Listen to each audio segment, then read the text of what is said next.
You're saying ISIS is working with Israel. I think it's possible. Zamabander. I think it's a possibility that maybe we should think about, maybe talk about it a little bit. That's not what I'm saying right now, but I do have a tweet about that. Yeah. What do you think about it? You don't think so? You disagree?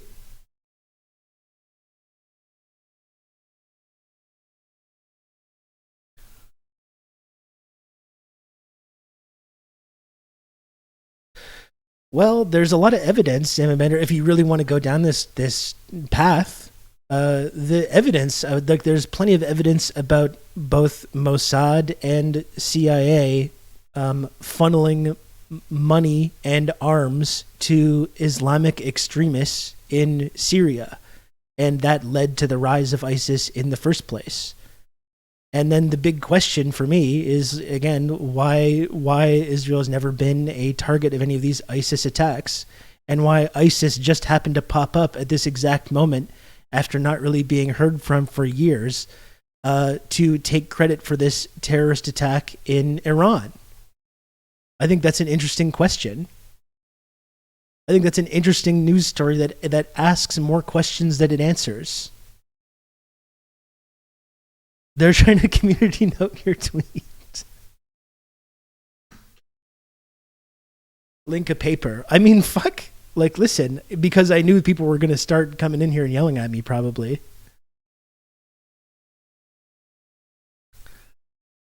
There's this paper right here. If the person who got timed out is still here, there is a paper right here about Timber Sycamore, which was an expensive CIA project where much of the weapons ended up in the hands of ISIS.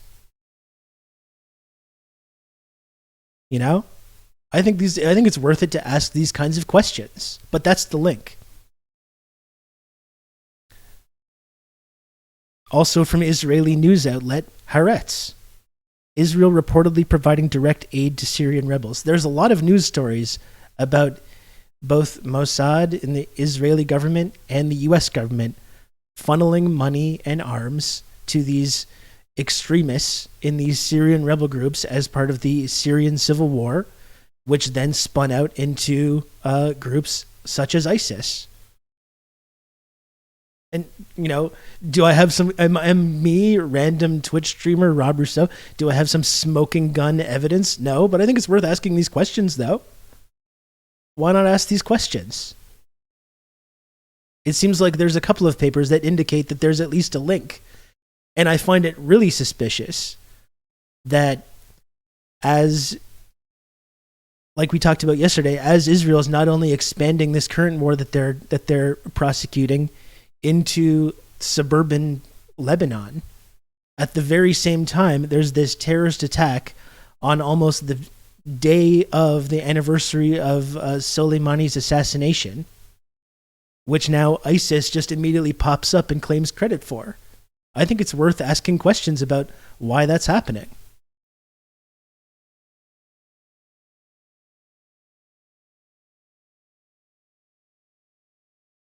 Ex-defense minister says IS apologized to Israel for November clash. That's in the Times of Israel.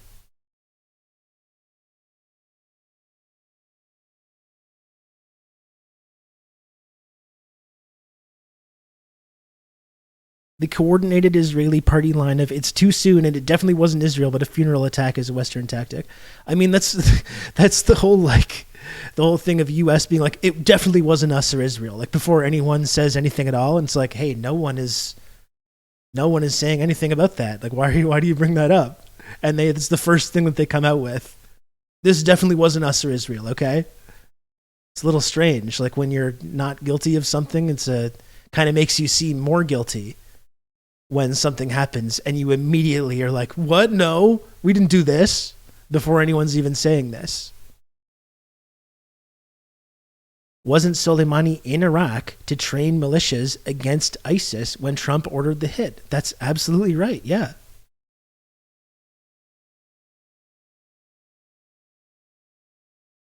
That's absolutely right.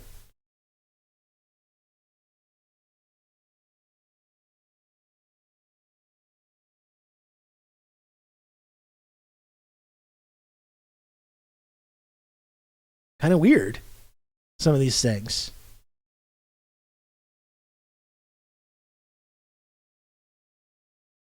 Hey, America, how's it hanging? Oh, I didn't do this. I had nothing to do this. Sure, we assassinated a bunch of your nuclear scientists, but no way we would do this. Of course, they would never. Israel would never. I mean, the idea that it's like controversial to speculate about fucking Mossad being involved in this kind of stuff is amazing. Like, look at the track record. Like, these are not these until like whether you're talking about Mossad or the CIA, these are not like agencies that have a long, glorious track record of like being honest and telling the truth, and in like not obfuscating their roles in these kinds of attacks.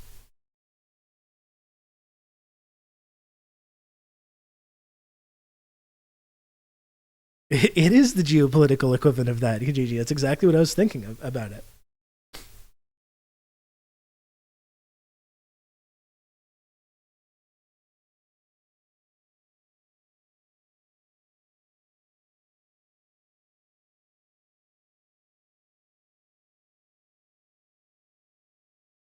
But that's the link. If anyone wants to come in here and try and own me about this, that's the link.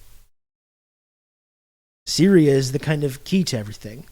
And the CIA and Mossad have both funneled arms and funding to these extremist groups in Syria, of which ISIS was an offshoot. And here you have, in this case, ISIS engaging in a terrorist attack that everyone around the world immediately suspects Israel of because of the geopolitical implications of it. And they pop up out of nowhere to engage in this terrorist attack. And people act like it's some crank behavior to speculate about the possible involvement of Israeli intelligence in that. Like, come on.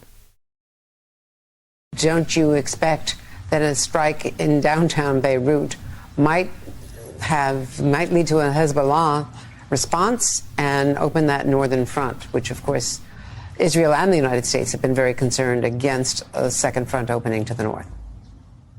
So I think it's obvious. Obviously, in Lebanon, there are many Hezbollah targets, but whoever did this strike was very surgical and went for a Hamas target because Israel is at war. Whoever did this has a gripe with Hamas. It's, once again, whoever did this, it's not an attack on the Lebanese state. It's not an attack on the Hezbollah terrorist organization. Whoever did this, it's an attack on Hamas. That's very clear. Uh-huh.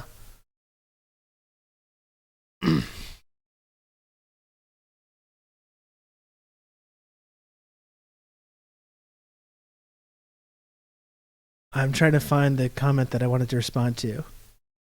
And you say Israel wants the second front. Have good old Rob to talk you through all this. Well, Baldwin, like, this is what we were speculating on yesterday, right? Because it seems like Israel's doing everything they can to fully involve the U.S. in this and expand this war and make it impossible for the U.S. to continue like hedging, trying to draw in Hezbollah even further and then trying to draw in Iran even further. But they're trying to do it without claiming full credit for that. You know, whoever did this, it's because they must be against Hamas. Oh, I guess ISIS just happened to come up at this exact moment and engage in this horrific attack. It seems like they want to expand it on all these fronts. They want to draw the U.S. into this conflict, but don't want to like take overt responsibility for doing that.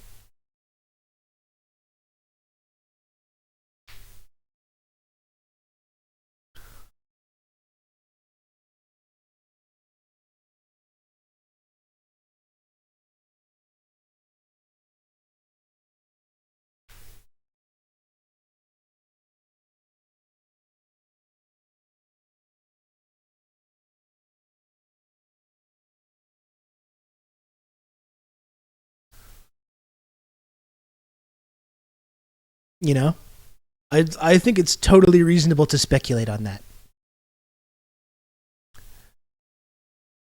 I know it's upsetting to people, but I think it's totally reasonable to speculate on that. When this terrorist group that has documented connections with the intelligence networks, both the CIA and Mossad, when this group pops up at this exact moment to claim credit for this attack, which most people around the world immediately suspected Israel of being responsible for, I think it's completely reasonable to speculate on the connections between Israeli intelligence and ISIS and U.S. intelligence. It's not just Israel. Again, I have people in my mentions or whatever saying, you think the Jews are doing this? You think the Jews are supporting? No, I don't think the Jews are doing anything. I think Mossad and the Israeli government and Israeli intelligence and the CIA are doing it. That's not the Jews. That's like a intelligence network with a long, long track record of doing this exact thing over and over and over and over again throughout history.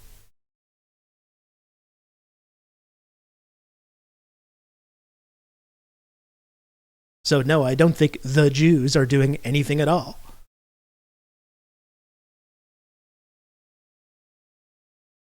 And in fact, it's anti-Semitic to accuse someone when they talk about things that the Israeli government or Mossad is doing. To say like, oh, so you think the Jews are doing it? No, I don't. I do not think that whatsoever. I think these intelligence agencies that have a long track record of arming and funding these extremist groups and staging false flag terrorist attacks, I think it's totally reasonable to speculate on whether they're involved in that. You've got the Junior Israel troll farm on alert. Yeah, that one poked the hornet's nest for sure. I don't know what I expected.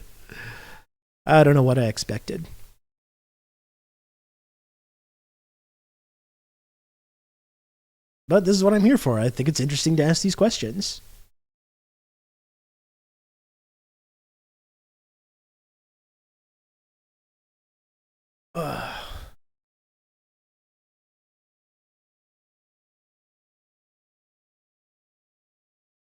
Liberals treat all conspiracy theories as equal when it's just the left pointing out historical patterns and what intelligence agencies have admitted.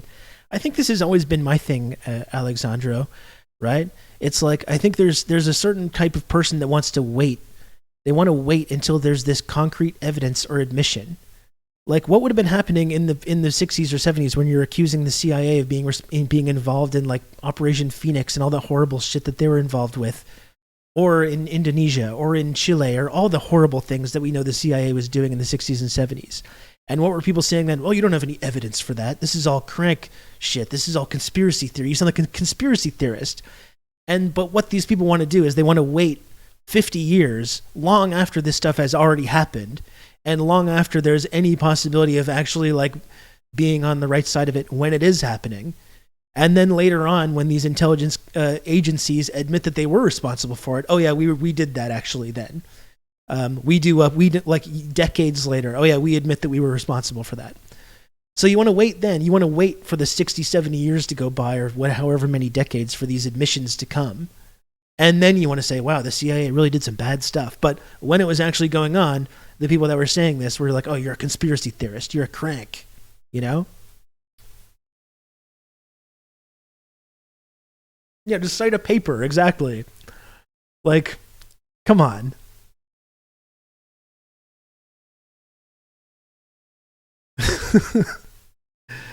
You know, people want to play really stupid when these things come up, and they want to just ignore the decades of similar events, these historical trends, like Alexandra is pointing out, just like these historical trends that have gone on over and over and over again.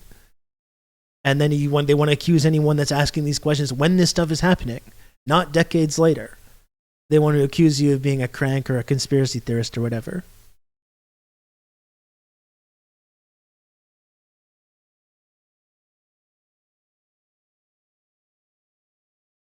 The cognitive dissonance got hands. Yeah, that's right. Or a tanky. That's right. But that's been my thing, you know. I think it's probably better to ask these questions when these things are happening. You know, I don't want to wait 50 years to find out the truth and then be like, now that we know the truth, now we can talk about it. I would rather talk about it when it's happening, when it matters. Past behavior does predict future performance. It does. And that doesn't even mean that it's right every single time, but it's worth asking those questions. When you have a track record of engaging in a certain behavior over and over and over and over again, there's dozens of documented examples of this exact phenomenon again and again and again. You know, excuse me if I might be a little curious about when these incidents happen. to wonder if maybe this might be part of the same pattern. You know, it doesn't even mean that it's guaranteed to be true, but when you're involved in this kind of stuff repeatedly, you kind of lose the benefit of the doubt. I'm sorry to say, you lose the benefit of the doubt. And I think it's normal for people to speculate on these kinds of things.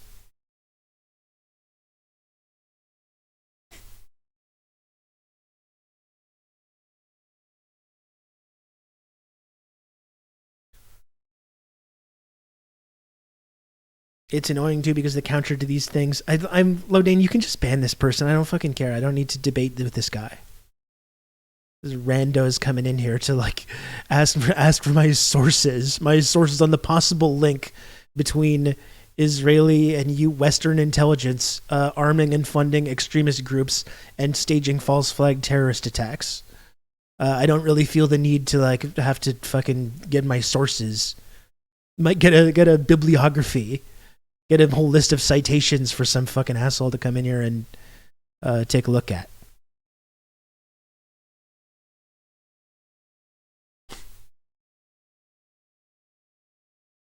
Or like here in Canada, great point, Joe. Great point. Or like here in Canada when we realized we led in a bunch of Nazis post-World War II in an effort to combat communism at home and we realized in the 90s, but still applaud said Nazis in Parliament. Yeah. It was a big conspiracy to talk about all the Nazis in our fucking country until we're there giving them standing ovations in our parliament building. Then everyone's looking around going, what in the world? And all these tanky conspiracy theories are like, yeah, this is what we've been saying. All the crank, tanky conspiracy theorists like Rob Rousseau are saying like, yeah, we've been talking about this. Yes. I'm going to drop this link for no reason whatsoever. Israel treating al-Qaeda fighters wounded in Syrian civil war. That's fascinating. That is just fascinating.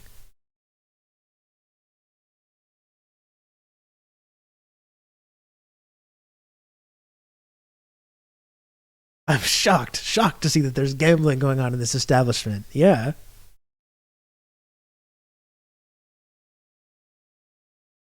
And like I was saying, none of these questions even mean that that's for sure what happened, but I think it's absolutely legitimate to speculate on.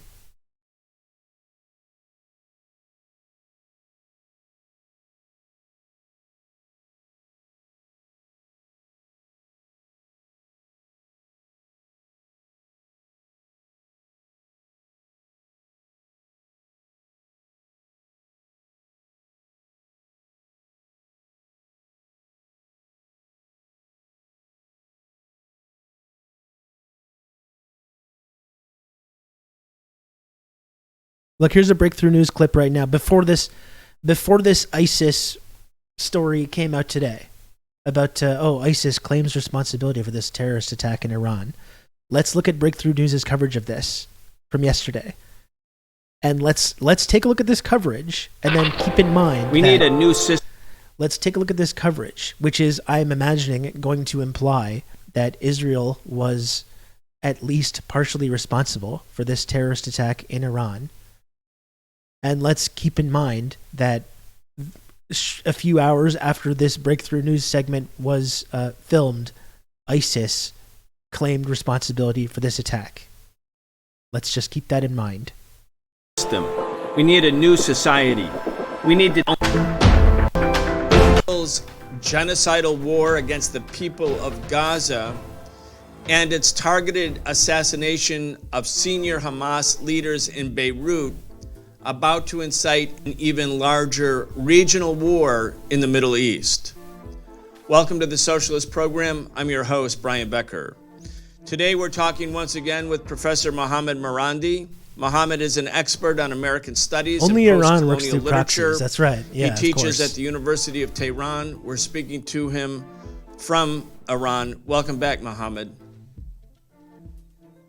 Thank you, Brian. I know where you are, there is, of course, great consternation, grief, anger, a funeral ceremony marking the assassination of General Qasem Soleimani, who was killed 4 years ago today in a targeted assassination by Donald Trump, ordered by Donald Trump at the airport in Baghdad. Thousands, tens of thousands of mourners came to remember him, to commemorate his life. And there was a powerful explosion. According to media reports here, more than 100 people are dead, many Anti-war more hero, injured. anti-imperialist In other words, Donald a real Trump, that's terrorist attack against those who were attending a funeral ceremony for General Soleimani. At the same time, and just days after the targeted assassination of a senior Hamas political leader, Sheikh Salah, in Beirut, and the resistance forces in Lebanon, specifically Hezbollah, had said that targeted assassinations or Lebanon, Beirut, would not be allowed to be used as territory for these kind of assassinations. Interestingly, it's not just in, it's not just this attack in Iran as well. You have ISIS in certain African countries as well, especially ones that have these deep military and political ties with Russia. You have ISIS operating there as well in many of these cases, which is also another interesting angle to this.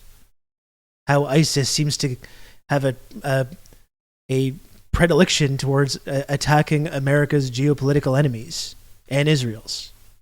And when we talk about Mossad or whatever, these are linked. These are intricately linked. Mossad and the CIA, Western intelligence and Israeli intelligence. When you look at the whole picture, you can't but come to the conclusion that instead of the war coming to an end, it's about to get bigger and wider. Anyway, I want to get your thoughts about the events of the last couple days. I agree. It seems that this is where things may be heading. The terror attacks today, which killed over 100 Iranians, maybe well over 100 Iranians, can be interpreted within this context that the Israeli regime is trying to escalate. Just yesterday, we had the murder of a senior Hamas official along with his aide. He was closely linked to Iran and the resistance inside Palestine. Last week, we had the assassination of a senior Iranian general in Syria in another terrorist attack through an airstrike.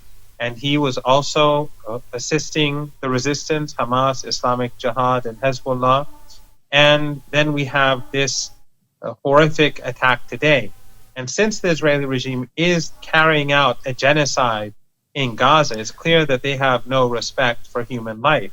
And again, when we're talking about, I just want to reiterate this, right? When we're talking about this terrorist attack that took place in Iran, which is being framed as being done to Israel's benefit in this coverage, with totally understandably. Remember that today, ISIS just appeared out of nowhere to be like, oh no, that was us actually. That was ISIS. Israel had nothing to do with that actually. I just find that interesting. I do. I find it interesting. Don't you? It's weird. And it's just one of those news stories. We talk about these stories often on this program, but it's one of those news stories that makes me say, huh. So fingers are pointing towards Israel right now. The belief is that Netanyahu wants to escalate the war because of his own personal interests. Excuse me. There's one, before we continue with this, there's one more thing that I wanted to show you. I wanted to show you this. I wanted to show a friend of the show that had a point on this as well. Look at this. Look at this. We've got Robert Evans of Bellingcat right on cue. I don't think Bellingcat has done one bit of reporting about what Israel is doing right now, by the way, which also makes me go, huh. Robert Evans comes out of the woodwork to say this is the highest body count ISIS attack I can recall for quite some time. Not sure what Iran's going to do about it, but that it got through suggests some fraying of the security services, amplifying this post from Shashank Joshi saying an object lesson to why we shouldn't jump to conclusions. And Robert Evans of Bellingcat comes out to say, yeah, ISIS did that. That's crazy. Wow.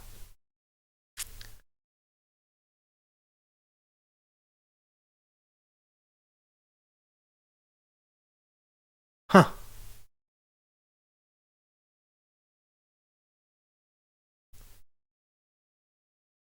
Doesn't that make you say, huh? I know it makes me say that.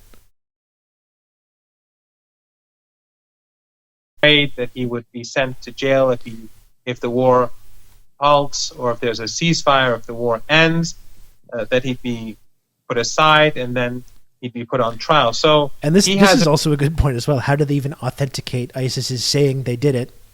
I do recall some fake phone calls from last month. That's a great question as well. Is the question whether ISIS did it or whether ISIS might be a Mossad asset? I think both of those questions are pertinent right now.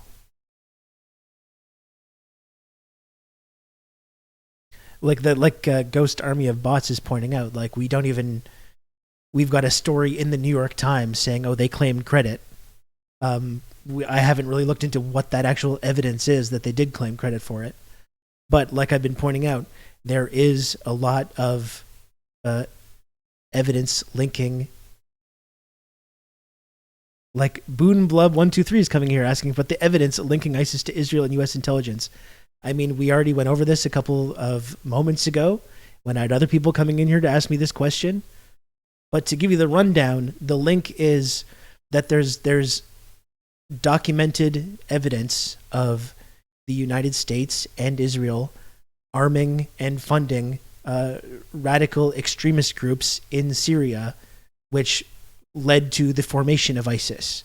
And in addition to that, we also have a long history of both Israeli intelligence and Western intelligence being linked to extremist groups that carry out terrorist attacks to destabilize official enemies of official geopolitical or geostrategic enemies of the United States and Israel. So there's a kind of a long documented history of this exact sort of thing taking place.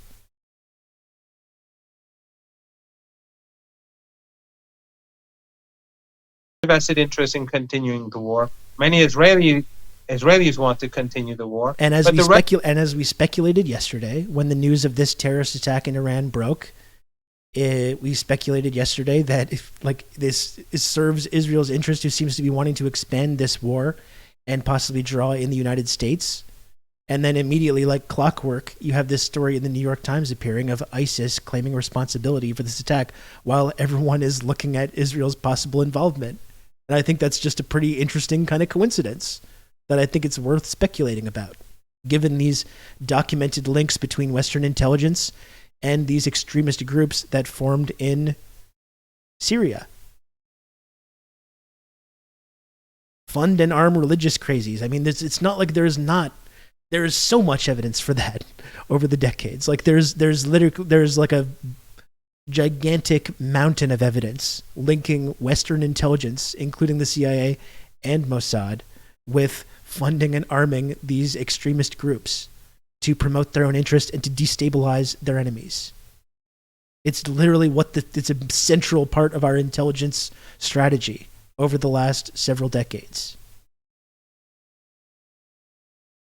If you want to defeat ISIS, you should call Russia and Iran, not the U.S. And that's the whole thing we were pointing out as well. That Soleimani, who was assassinated almost to the day 4 years ago that this attack took place, was in Iraq training these militia groups to fight ISIS and was assassinated by the U.S. government.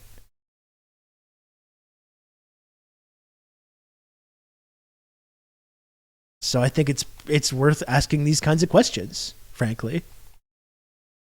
The rest of the world wants the war to end. Even the United States really needs the war to end because it is destroying U.S. credibility. It has already destroyed U.S. credibility. This clip is from yesterday. I'm sorry to keep interrupting because this is really important analysis we should be listening to.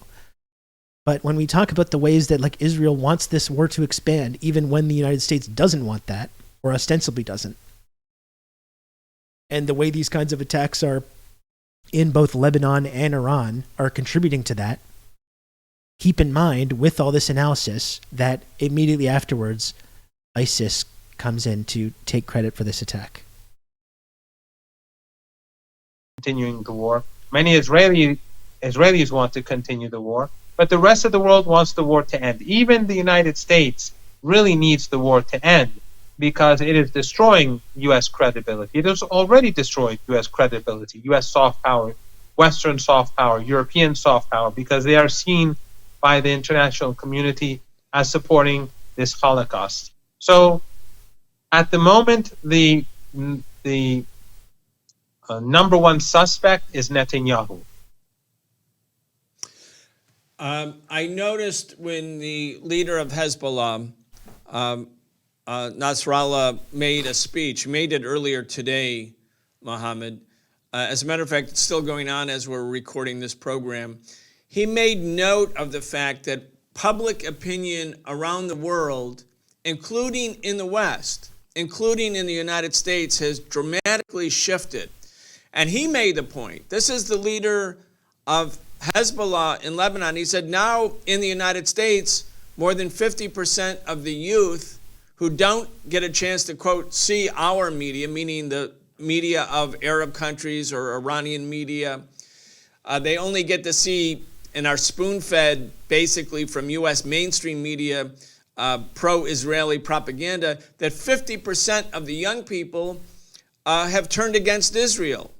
This includes many Jewish Americans, by the way, young Jewish Americans. And where I am in New York, Mohammed, we have been in the streets. And when I say we, I mean thousands and thousands of people have been in the streets almost every day.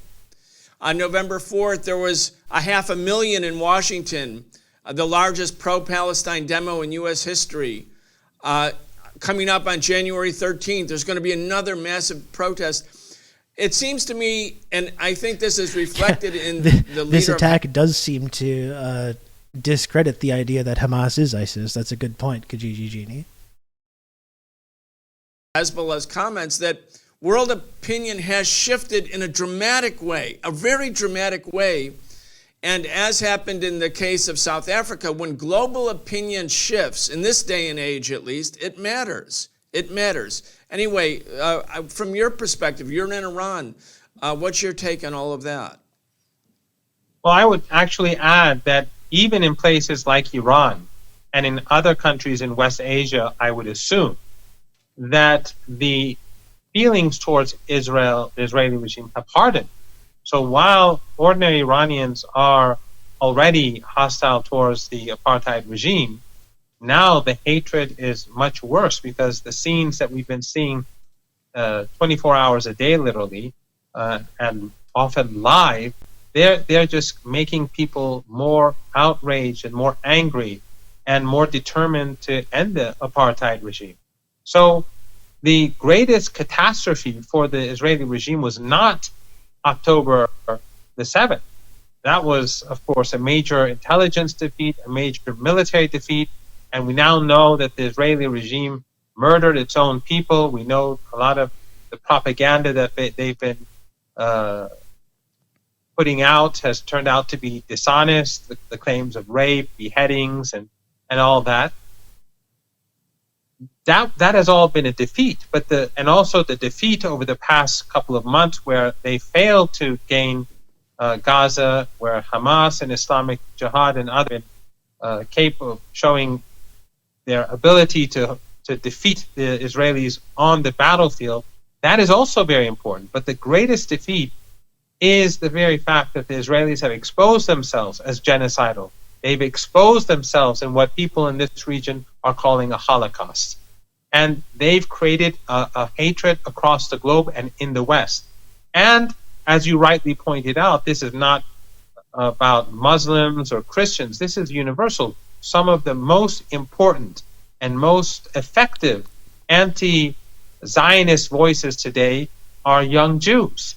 And they are at the forefront of the resistance against this racist, ethno-supremacist ideology. So the world has changed dramatically. Israel has been shown to be militarily weak. It has been shown to be weak with regards to its intelligence capabilities. Even if one was to believe that the Israelis allowed the attack to happen, it still shows the regime to be incompetent, incapable. It doesn't fix anything in that regard. But this regime that is now so widely despised across the region in the world. I've been to China twice since the war began, and the mood is very anti-Israeli. I've been to Russia, the mood very much against Israel. whereas it wasn't like this before. Societies were divided or indifferent in the past. So in the world today, as you rightly say, these things matter. And just as important is the fact that young people in the West are turning against the Israeli regime despite the propaganda. This, in my opinion, is the beginning of the end of the Zionist project. It cannot sustain itself, the regime, under these circumstances. And I think it is also proven, the I really events of the appreciate this past guy's 3 analysis. months, It's always really sharp. that the regime, the Israeli regime, its existence is detrimental to the interests of Western countries. It is detrimental to their interests because every single murder that's being carried out in Gaza, and the West Bank for that matter, or the terror attacks in Lebanon, or in Syria, or in Iran, all of these are harming the United States and Europe. All of these are, people consider the Americans to be the enablers of this genocide, the Europeans to be enablers of this genocide, the UK and the Canadians to be enablers of this genocide. So while the West is on the decline economically, Canada mentioned. while it has faced defeat in its war against Russia and Ukraine, it is now destroying its soft power, or already has destroyed its soft power, by supporting the Israeli regime. Let's go back to what might be speculative on our part. And, it can't be more than speculative because we're observing and trying to assess and have perspective. But neither you or I are a fly on the wall inside the chambers of decision makers. So you have, on the one hand, Netanyahu and all we can do is benefits from the speculate. prolongation of the war. And that's all I'm doing a lot of the time. I As think you it's worth, pointed out, it's if worth the it to war speculate on ends, this. the culpability within Israeli society for the failures on October 7th and the subsequent failures will fall on Netanyahu. He's already a polarizing figure. His regime is the most racist, openly, explicitly racist and anti-democratic regime. So Israeli public opinion is already sharply divided. If the war ends tomorrow, Netanyahu is toast. He's gone. He's going to be removed and probably will stand trial and may very likely go to prison. So he has an interest in expanding the war. So the assassination of a senior political Hamas leader in Beirut, in another country, that potentially benefits Netanyahu because it expands the war. Let's just talk about the calculations of resistance forces inside of Lebanon. You have, of course, Hezbollah, which is a mainstream political force. For Americans who don't know this, it's not a shadowy small group. It's a major factor in Lebanese politics. You have the Iranian government itself, which is in solidarity with the people in Gaza and also has a relationship with Hezbollah. How do they look at this terrain, the geostrategic and military terrain, knowing that Netanyahu wants to expand and widen the war? Does that lead to restraint on the part of the Lebanese, restraint on the part of the Iranians, or are there forces that say, look, regional war in a way is inevitable, we have to prepare and ready ourselves for it? Anyway, I want to just get your thinking because every time, again, St. Lotus. We need to know what people in Lebanon are thinking. We need to know what people in Iran are thinking rather than just hearing the voices of U.S. Western media. Well, the Iranians have said that they're going to retaliate, and they're going to retaliate for the terror attacks that were carried out today, although it's not 100% clear who carried out the attacks. But again, and then the next fingers day, are pointing to Tel Aviv. Fingers are pointing to Tel Aviv, and then the next day, ISIS just pops up and says, oh, no, that was us, actually. Like, I'm sorry if people get upset that I find that a little suspicious. I think it's worth it to ask that question, though. I think it's worth it to interrogate the idea whether there might be some connection.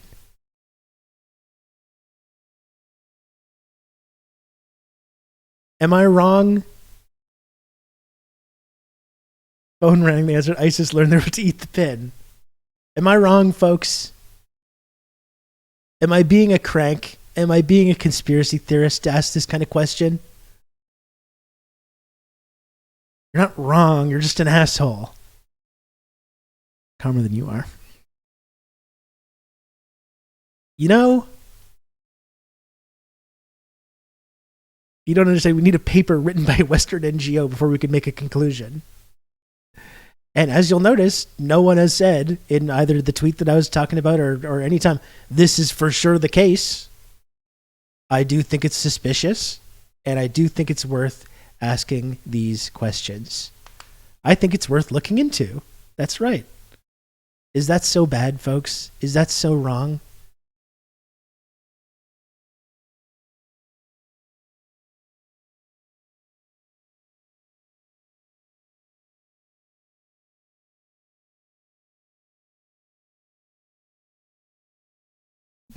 Too old for Twitch. So Israel admits control of ISIS. Half of that was a link. You are too old for Twitch, aren't you? I thought I was too old for Twitch.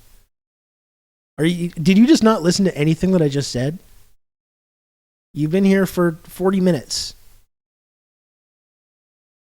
No, Israel didn't say, yes, we control ISIS. You'll notice that not only did I never say that, but like that would be an insane thing to have happen, right? Like, you know that, right? I think we can all understand that, no, like the CIA or the Mossad or whoever are not going to go out and be like, yes, we're arming and funding these extremist groups to carry out terrorist attacks that destabilize our enemies. You know? I don't think they have said that. I still think it's worth looking at this pattern of behavior and maybe asking certain questions about whether there might be some kind of link there.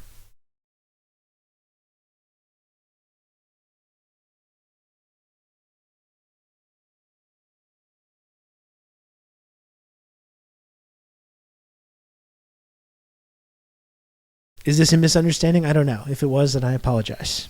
But we'll have to see. For being But snarky. the Iranians have said that they will give a harsh response. I wasn't even that mean. I was just a little snarky. Hezbollah, This is not Sayyid Hassan there are Nasrallah is rules. speaking right now. We have to see what Hezbollah does. But I think there will be a response to the terror attack in Beirut. How that will play out, who will carry out the response from Lebanon? Would it be Hezbollah? Would it be would it be Hamas in Lebanon? That I don't know, but there will be a response because the Israeli regime has to feel that if it carries out terror, it will be punished.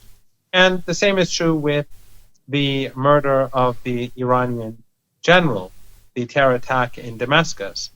But these have to be carried out in a way to also prevent the conflict from expanding and also to push the conflict towards a ceasefire.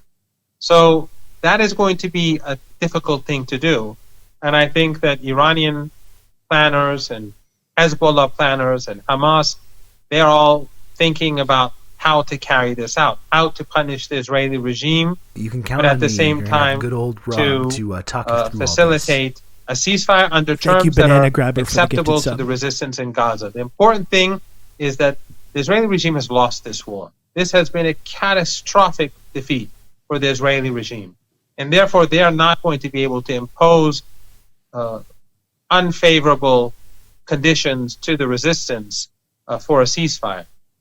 Right now, what the Iranians, what Ansarullah, the Yemeni armed forces, are doing by blocking ships from going to Israeli ports, what Hezbollah is doing by attacking Israeli positions in northern Lebanon and forcing the Israelis to hold half their army to the north, is that they're putting pressure on the Israeli regime so that pressure would decrease on Hamas and its allies, and so that the Israeli regime would be forced to move towards a ceasefire. So within this context, how will they punish Israel? That we'll have to see. But I have no doubt that they are going to punish the Israelis.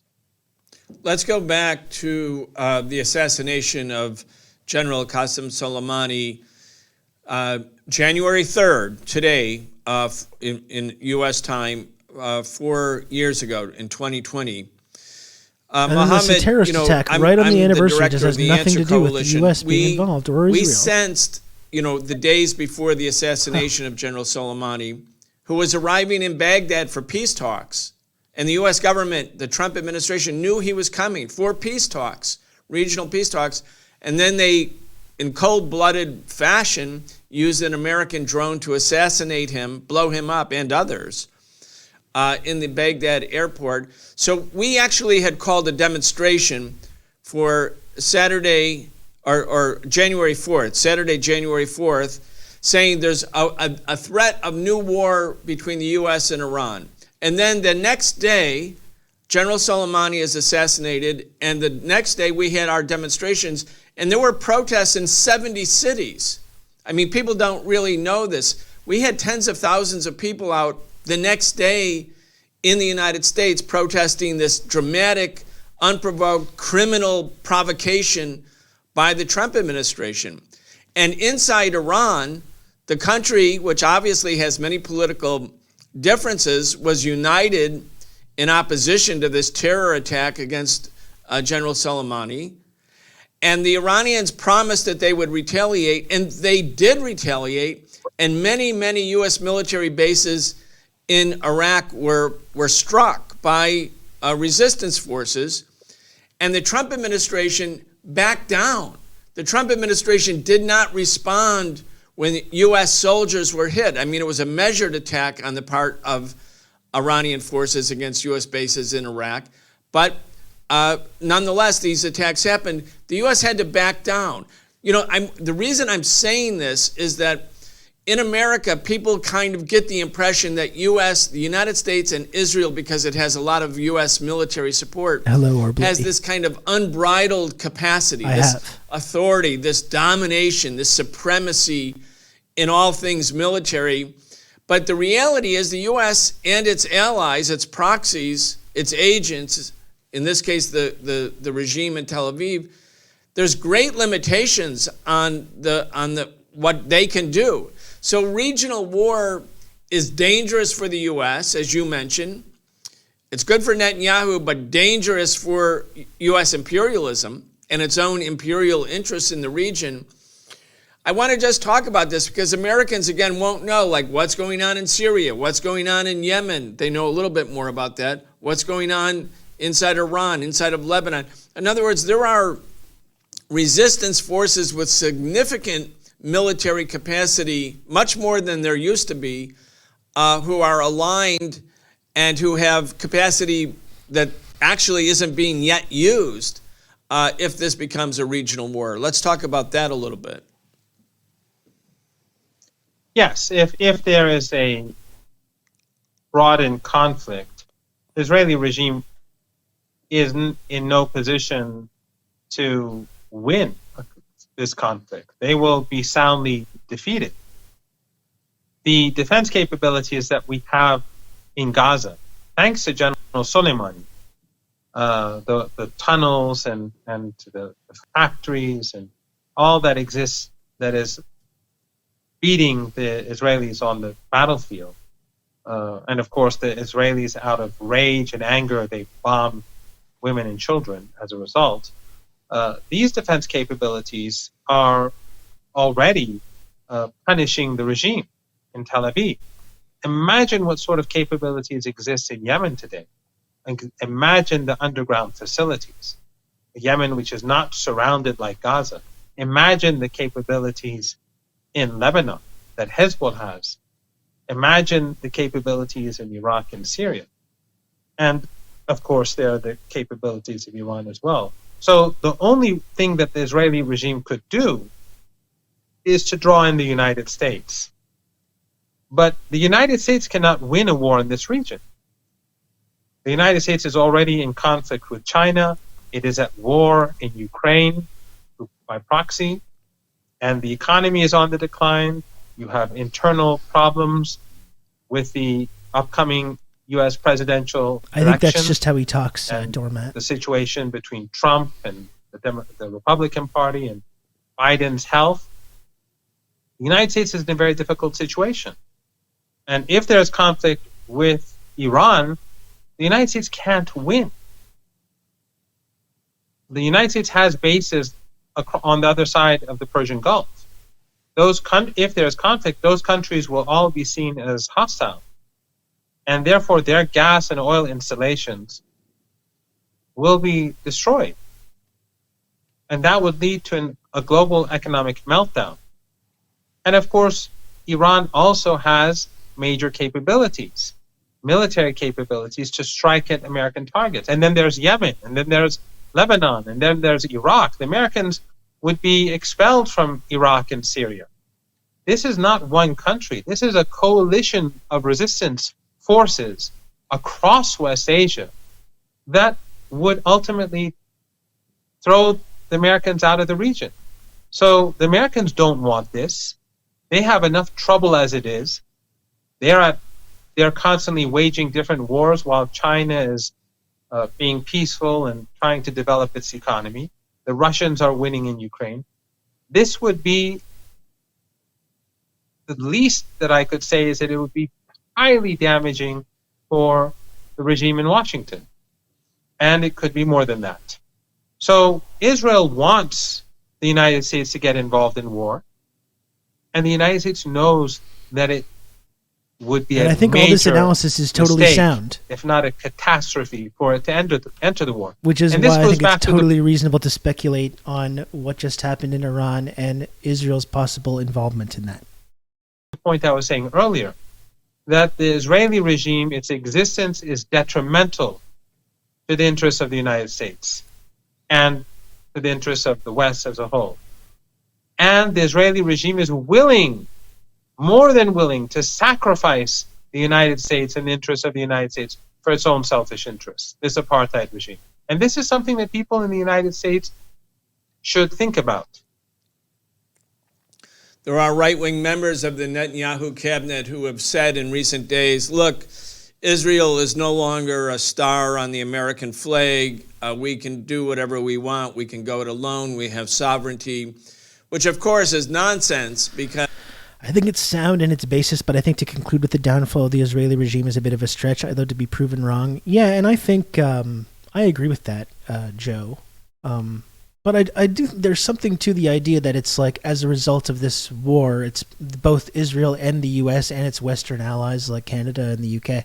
have become increasingly like isolated and are more than ever being viewed by the rest of the world as this like extreme sect that's like promoting this mass murder and ethnic cleansing against the wishes of everyone else around the world. So I think there is a sense that like there can't be this like return to like normalcy, and like I don't think there's a, I don't know if that's really a possibility for Israel. So I think that's why some of the thinking might be that like this needs to just continue to escalate and expand, in order to preserve our whole project here, because its legitimacy has been destroyed so much over the last few months, So, you're right. I think that it is really optimistic to think like, oh, it's on its last legs. Like, I don't know if I necessarily believe that as well. In the same way we talk about the decline of the West or the decline of the U.S., which I don't think is going to happen anytime soon. As we know, this decline can go on for a really long time. But yeah, like I agree with what you're saying. I do think it is optimistic, but there is something to the analysis though, and the way that like there really can't be this return to normalcy. Yeah, nothing left to do but just double down, and that's what drawing in the U.S. and creating a larger regional conflict would accomplish, which is exactly why I think why I'm curious about who was responsible for this attack in Iran.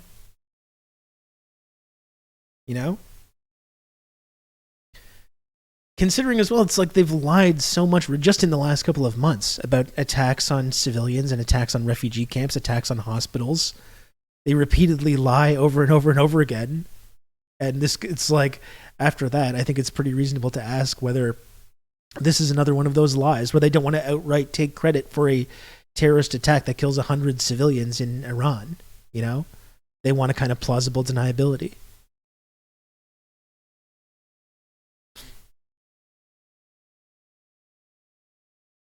Where's the evidence U.S. or Israel feels any pressure from the outside? Well, fucking, I don't know the evidence, but like, you look at the U.S. and look at the poll numbers that like the Biden administration is seeing. You see, even though they've been nonstop arming and funding this regime, you see a lot of hesitation and a lot of like efforts on the part of the United States government to try and like whitewash this and try to maneuver away from this kind of criticism that they're getting. The UN votes is another example, like of the pressure from the outside. They're getting pressure from the outside. Whether they feel the pressure is another question. It doesn't seem like it seems to matter to Israel. And there seems to be a lot of people that are uncomfortable, even in the United States government, even in the Democratic Party, with the Biden administration's involvement in it.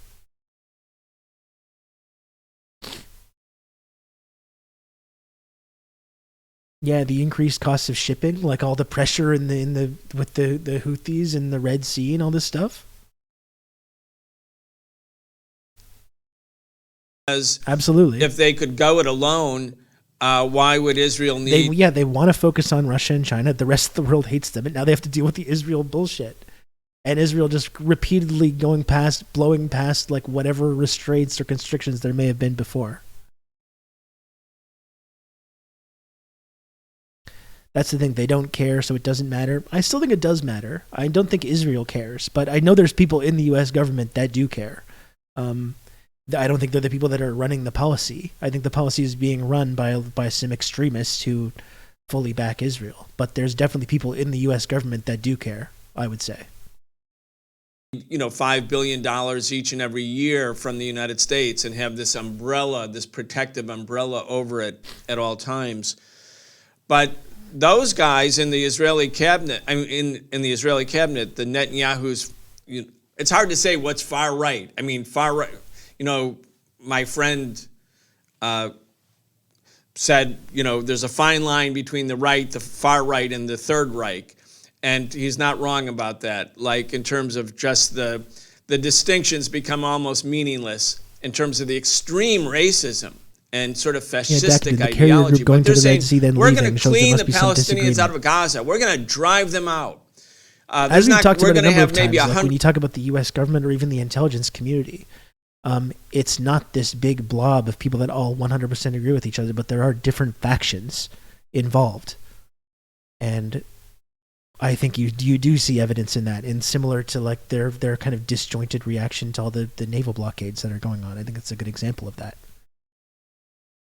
And I know, I'm pretty sure there are plenty of articles right now about people in the Democratic Party establishment that are deeply uncomfortable with the current policy, or in the State Department that are deeply uncomfortable with the current policy. But they're the faction that's in control of prosecuting this war are the ones that are the most extremist, it seems like. 100,000 Palestinians left. We're going to reoccupy Gaza, and the U.S. can go to hell, basically. Well, that's the talk of these extreme sort of semi-fascist or fascistic elements inside the Israeli regime. But it's not accurate.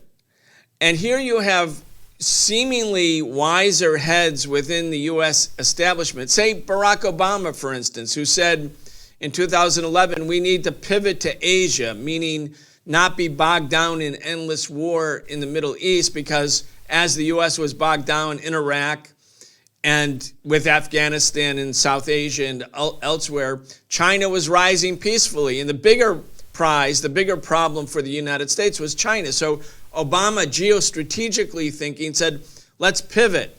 But here we are, that's 12 years ago where Obama said that. Again. And the U.S. is still bogged down. The U.S. can't leave or isn't leaving. And you have Biden, who's about to lose the presidency. Because people are not going to vote for Biden. Young people, Arab Americans, lots of people who would have supported Biden in the past, they're not going to vote for him. But the U.S. government seems stuck. They don't want Israel to expand the war. They want a ceasefire, that's what they say, but in all ways, they go against what they say. In all ways, they say, no, Israel must win. Israel must win, even though Israel can't win. Israel can't expel 2 million Palestinians from Gaza. But the Biden administration seems utterly incapable of taking the next step. Anyway, maybe that's transitory. I want to get your sense of it. Will the Biden administration actually do something, or will it continue to be tied up by Netanyahu? It's very difficult to say.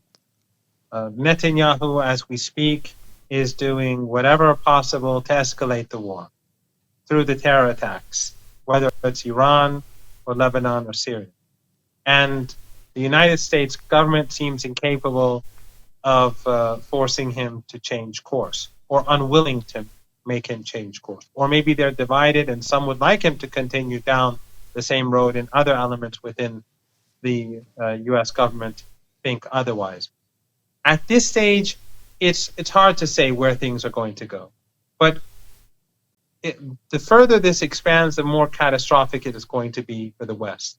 And we have to keep in mind that anyone who supports the West is going to lose. Any government in the region that supports the West is going to be weakened as a result of this. Or any government that has good relations with the West is going to be hurt by the catastrophic situation. Even those who claim to support the Palestinians, like Erdogan in Turkey, people in Turkey are attacking him for doing nothing to cut trade with Israel or to stop the oil that's flowing from Baku through Turkey to Israel. It is harming all politicians that don't take a harsh stance against the Israeli regime. And this hurts the United States. The United States has lost its soft power. It is despised across the region in a way in which I've never seen before. And the Americans don't seem to be able to make a decision as to, one way or another. Are they going to openly support Netanyahu and expand the war, or are they going to pull on his leash? Or are they going to pull him back? We don't know. But what we do see is that Netanyahu, this fascist regime, is openly talking about ethnic cleansing, and they're openly saying that they're going to kick the Palestinian people out of Gaza. So far, which while they're saying that, you have people in the State Department of the U.S. being like, "We disagree. Don't say that," which is probably even more example of the way that they are feeling that kind of pressure. When you have people in the State Department being like, "We disavow these comments," when they're openly arming and funding these exact people, and completely giving them a total green light to do whatever they want. They failed, and they failed in the war altogether. But they keep saying this. The Americans say that it's unacceptable, but they continue to send them all the weapons and all the equipment that they need to carry out this genocide. So how are we supposed to seriously, old Dutch, view the United States? How are people across the world going to view this? If this is the most hated America and Israel has been in like it's never been seen before, like that is really saying a lot. Like, it's not like up to this point America has been popular in this region. So yeah, that's really saying something. United States. At best, the United States is seen as incapable, but I think it's increasingly seen as hypocritical. It is seen as complicit in crimes against humanity, in genocide, in what people here call a Holocaust, but it's pretending there were vague rumblings of discontent there. Yeah, has a different position than Israel. Whatever the facts are, this is how the United States is being seen across the globe, and in particular, how the United States is being seen in West Asia, in North Africa. So again, I stress, it does seem like the empire is weaker than it's ever been. Not just a historic defeat. Like we were saying yesterday, it's like they can't, even when Russia rises to the provocations and Russia says like, okay, you want a war? Okay, here, we're going to give you your war. And then they can't even defeat Russia there, even when they drag Russia into this like quagmire that it seems like some of them wanted, and they can't even, and still Russia achieves its objectives. And then on top of that, then they've got this Israel situation unfolding, and then there's this whole faction that also wants Taiwan to be the next flashpoint, when they can't really be feeling too good about that now either, when they can't even accomplish their objectives in Israel or Ukraine. For the Israeli regime, this is a historic defeat for the West, the collective West, and this will be remembered for decades to come. This is not an ordinary Holocaust. This is not an ordinary genocide. This is being broadcast on live, effectively online. People are seeing massacres take place immediately after the event. They see it happen online, live sometimes. And then simultaneously, they see how Western leaders oppose a ceasefire, or how Western governments are facilitating more murder. We've had Holocausts before in the past. We've had genocide throughout history. But this is the first time that we're seeing it literally live. And the impact of this is enormous. And the negative impact for the West is extraordinary. I cannot describe how bad it is for the United States. Even those elements in Iran that are pro-West, or those people in Iran who say we must compromise with the West, they're changing their position. They are saying, how can we deal with, how can we come to any sort of compromise with this sort of regime? If the Americans are going to do this to the Gazans with the Israelis, then how can we ever have an agreement with the Americans? Whenever they have an opportunity, they'll do the same thing to us. I'm so glad you mentioned the fact that people are witnessing the genocide in real time. This is something new, Mohammed. I'm really glad you made this point, because there's a lot to understand about how consciousness impacts politics in the modern era. And consciousness used to be, for thousands of years, shaped mainly by religious institutions or the monarchs who said that they were the voice of God, that they had a divine mandate. But as society has evolved and as the technology evolves, people have access to be able to see things for themselves. They don't need the filter that used to exist for whoever the ruling class was in a given society. And even the point that I was making in the early part of this interview, that people are being spoon-fed propaganda by U.S. mainstream media, that's true, but as you're pointing out, they're not simply reliant on mainstream media. The technology is such that people can actually witness this genocide themselves. And when I was a young person, the fact that the U.S. media representing a split in the American empire over the wisdom of continuing the war in Vietnam, we started to see media images of Vietnam. We started to see those kind of massacres every day. That started to come through in mainstream media. And as a consequence, U.S. public opinion shifted. It became very anti-war. And now we're seeing that in an extraordinary way, where the people at the grassroots, Mohammed, once empowered with information, meaning just being able to see things for themselves, hear things for themselves, they become a power. And it's kind of like the underdog in society globally becomes a factor. I was thinking about this in relationship to Yemen, too, because there was that terrible war that the U.S. and Saudi Arabia waged against the people of Yemen. It seemed like the people could never win. The war was so terrible. The U.S. military and Saudi military power was so great. But here you have people in Yemen really making a difference. And at the same time, the Saudi royal family, which seemed to be ruling the roost, has had to shift its position. It was about to normalize relations with the state of Israel just 3 months ago. I mean, it just shows the dynamism of contemporary politics. Go ahead. It is quite extraordinary. The people of Yemen, they suffered 7 years of genocide. And the United States, the British, the French, French, the Germans, the Canadians were all helping the Saudis carry out this genocide. And the U.S. Navy, among others, were helping to impose starvation on Yemen. I'm going to get Brian to come on this show. Exact same thing that the Israelis are doing today to Gaza.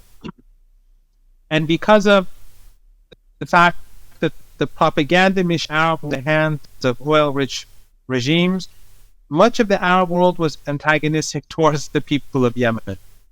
So while they were being starved and while they were being massacred and resisting against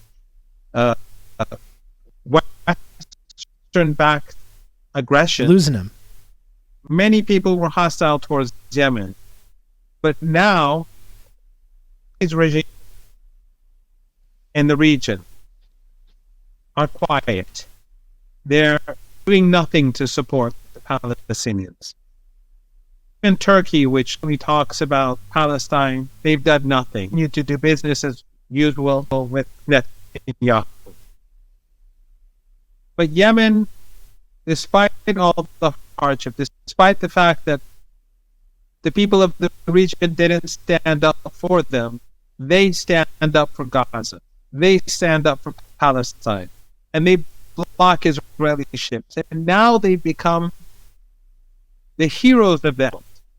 Now they've become the most popular force of the Arab world. So, Mohammed, the people of Yemen are now considered the heroes in the Arab world and undoubtedly also in Iran, given the fact that they've done so much to come to the support of the Palestinian people. The U.S. has sent military forces to the Middle East. The U.S. is threatening Yemen, a wider war against Yemen. Anyway, in spite of U.S. threats, it doesn't appear to me that any of the people or the resistance forces or the governments in the Middle East will necessarily change course. They're not going to drop support for the Palestinian people. They're not going to do that. There's undoubtedly a desire not to have a wider war. But if you want to just make some summary comments as we get to the finish line, if there's a regional war, it will be terrible for the people of the region, but it also seems like it will be a disaster for the United States and Israel, that the real road to peace here isn't expanding the war, but for a real ceasefire and an end to apartheid and occupation. Go ahead. Ultimately, the only solution is to end apartheid and a one-state solution where all Christians, Jews, Muslims are equal humans. All right, we're going to leave it right there. Mohammed Marandi, thank you so much.